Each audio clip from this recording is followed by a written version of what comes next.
Tinanggi ng Malacanang na may mangyayaring rigodon sa gabinete ni Pangulong Bongbong Marcos. Ito'y kasunod ng puna-umano ng ilang mambabatas sa mga secretary na in acting capacity. At live mula sa Malacanang, may express report si Maricel Halili. Mase, ano ba ang paliwanag ng palasyo tungkol dyan?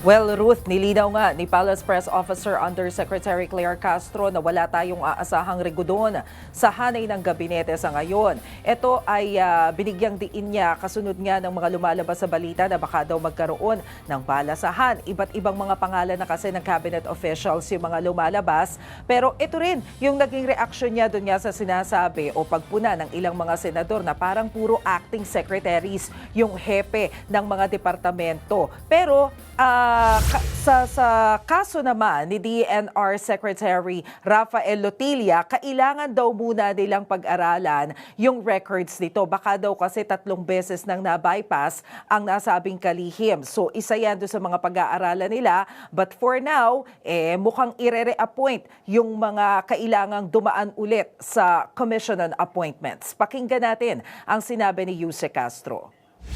Natanong po natin ang Pangulo kanina. Wala na pong rigodon. At ang mga pangalan po ay isusumite. Hinahanap pa po ngayon dahil nadinig po ang mga nabanggit sa Senado. Sa ngayon wala po. Pero yung patungkol po kay DNR Secretary, tinitingnan po yan. Nagkaroon na po ng pangatlo na pag-bypass sa kanyang appointment. So tinitingnan po yung records ngayon ng Pangulo.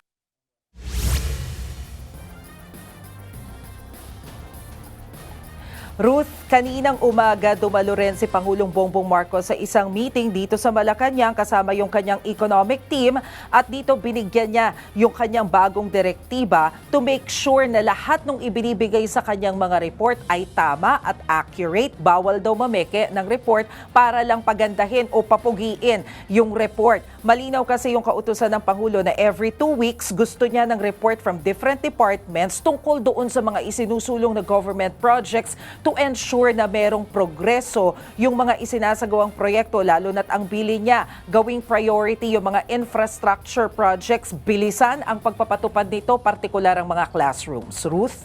Mase, ibang issue naman, may reaksyon ba ang Pangulo doon sa pinagtibay na desisyon ng Korte Suprema tungkol dito sa impeachment laban kay VP Sara Duterte? Ruth, ang sabi dyan ni Yuse Claire Castro, iginagalang ni Pangulong Marcos ang naging desisyon ng Korte Suprema, lalo na't ito naman daw yung Supreme Arbiter pagdating daw sa mga ganitong usapan. Pero malinaw din naman daw doon sa desisyon ng Korte na wala itong dinidesisyonan tungkol doon sa pag-absuelto sa kahit na sino mang individuals. So sa ngayon, pinapanindigan pa rin ng palasyo na dapat managot kung sino nga ba ang dapat managot. Pakinggan natin ang sinabi ni Yuse Castro. Igagalang po ng Pangulo, ng administrasyon, kung ano man po ang naging desisyon ng Supreme Court patungkol po dyan.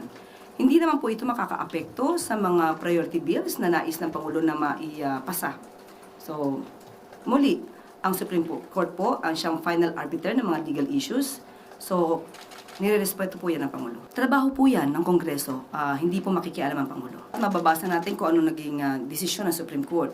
Hindi po ito patungkol sa paglilinis sa isang issue ng nasabing subject matter sa nasabing desisyon. So kung may pananagutan, sabi nga po ng Pangulo, kung dapat managot, dapat managot.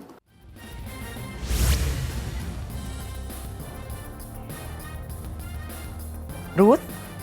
Po ang Express Report ni Maricel Halili live mula sa Malacanang. Mga kapatid, Ruth Cabalco, para sa mabilis na pasada ng mga balitang dapat niyong malaman, mag-follow at mag-subscribe sa social media pages ng News 5.